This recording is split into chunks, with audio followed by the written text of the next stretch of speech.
Dying. To be honest, it's probably the main reason we are all hooked on Resurgence mode, because it's the one mode where you don't need to camp in a bush. You can die, you can come back, you get second chances.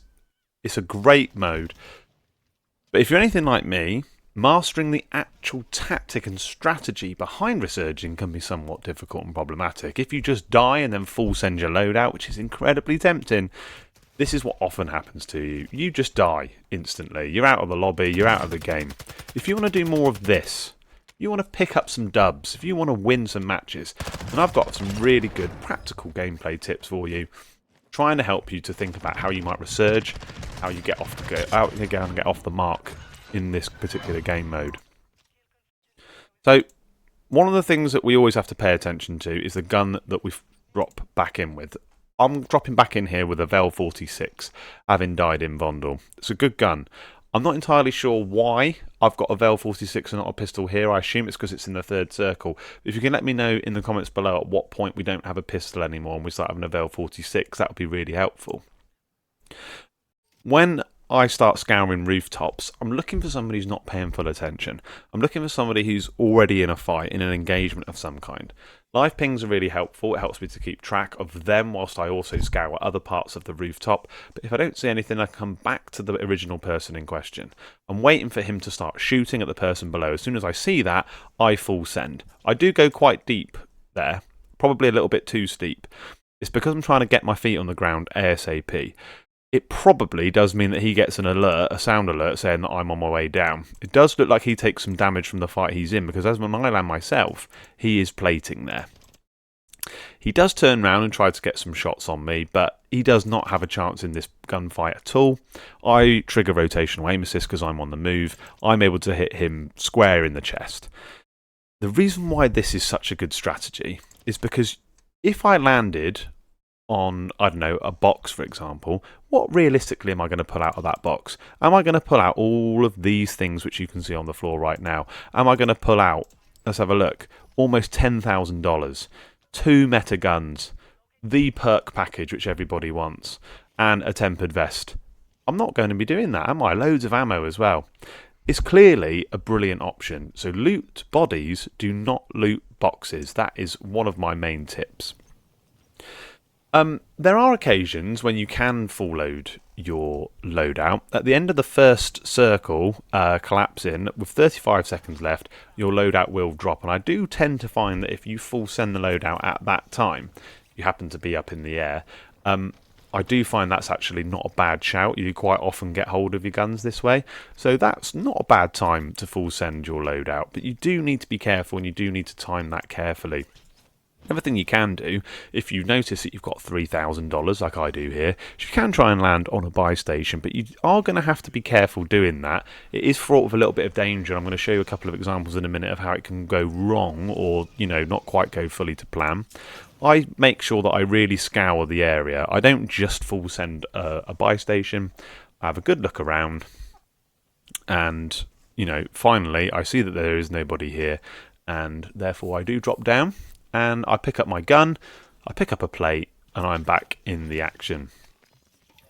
So as you can see there, all very, very fast. I've got half a chance there.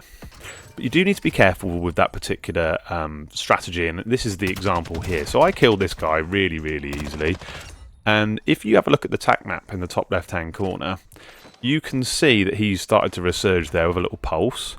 And now his body is starting to descend. I'm watching that. That's something that I'm watching. I see there's a fire sale. I can see that he's going to be landing on the buy. I've got a precision airstrike, so guess what I do? I pop that, and he's dead. It's too predictable. It was too obvious. I've had all the information on my tap map about where he's landing. I've ended up getting 2 kills for the price of 1.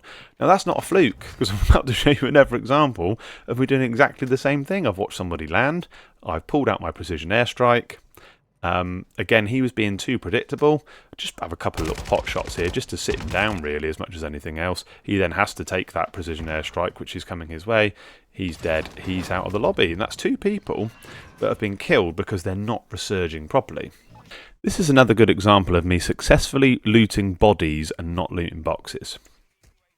On my way down, I notice that there's somebody at the buy station. He is running away from the buy station at this point, and he's going to throw down a munitions box. I'm watching that. I am getting shot by somebody else, and it is making me descend rather quickly. Clearly here I'll have a decision. Do I attack this guy, or do I just land in the water and play really defensively and slowly? Probably could maybe sneak into the top 10 doing that, but I'm unlikely to be particularly successful. I want my guns. I've got a little bit of money. So what I decide to do is, as he throws that munitions box down, he's so preoccupied. This is, because of good censoring on my part, an incredibly easy kill. Again, I trigger rotational aim assist by making sure that I'm moving, using that left analog stick. He dies without even laying a glove on me. I hit the buy station, and there I'm able to buy plates, I'm able to buy my guns, and there's somebody lurking who I managed to take care of, and suddenly I'm there with 17 plates, $10,000, both my guns, and in pretty good map position as well. So I've gone there from landing, and most of you probably would agree, in a pretty difficult situation, very good chance that I'm going to die, to suddenly I've got everything that I need. That's because of the decision that I've made there when resurging. Final example I've got for you today is with the mini back when landing. There are 16 people left at this stage. I'm quite proud of this one, and the reason why I'm proud of it is because most of you would see this as just an impossible opportunity, really. I mean, I've got $920. What realistically am I going to achieve here? I see these people on the beach.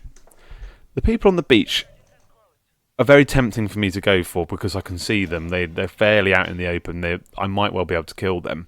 But you've always got people camping in the water on this map, and there's no cover out on the beach as well. If I go for that situation, I'm probably going to die in the long run. When I see this person landing with his parachute up, I realise there's probably going to be a fight over there, loads of cover. That's the one that I end up thinking that I'm going to be going for. Unfortunately, I spend a little bit too long live pinging this guy. I end up getting shot. Luckily, he gets shot by somebody in the water. He dies, and then I'm able to full send this situation and third party it. You see somebody popping in a plate. As I land, I shoot them in the back. Now, that's twice that I've shown you that that's the thing to do. Again, here, I'm able to pick up some genuinely good guns, a Latman 5.56, a Latman sub. I've got 2 meta guns, custom built. And I've got some money as well. I've got $10,000. And once again, look where I've landed, next to a buy station. So this isn't luck because I keep doing it. And I think that it's something to understand that from a KD perspective, I'm getting an extra kill and I'm then leaving myself with meta custom weapons, plates, money, gas masks. And that's because I'm looting bodies. I'm not looting the boxes. I haven't full sent loadout. Admittedly, that wasn't an option on that occasion. But this is a better option because by this point in the game, everybody, well, most people, would have a really good gun for you to loot. Now, I'm going to let this one play out in the background. You'll see in a second that I do buy my actual gun because I've got so much money on me. It probably took me too long to use this buy station, to be honest. If you like the video, please do give it a like. Please subscribe. That would be massive help for the channel. Let me know in the comments below whether you think that this is a tactic that you've used yourself, if you think it can be successful. And if you are interested in watching any more of my content, I've got a great video, 20 tips for how to improve at Vondel, and that's available if you click on this link here. Massive thanks for your support. Really do appreciate it. I'll see you on the next one. Thanks very much for watching.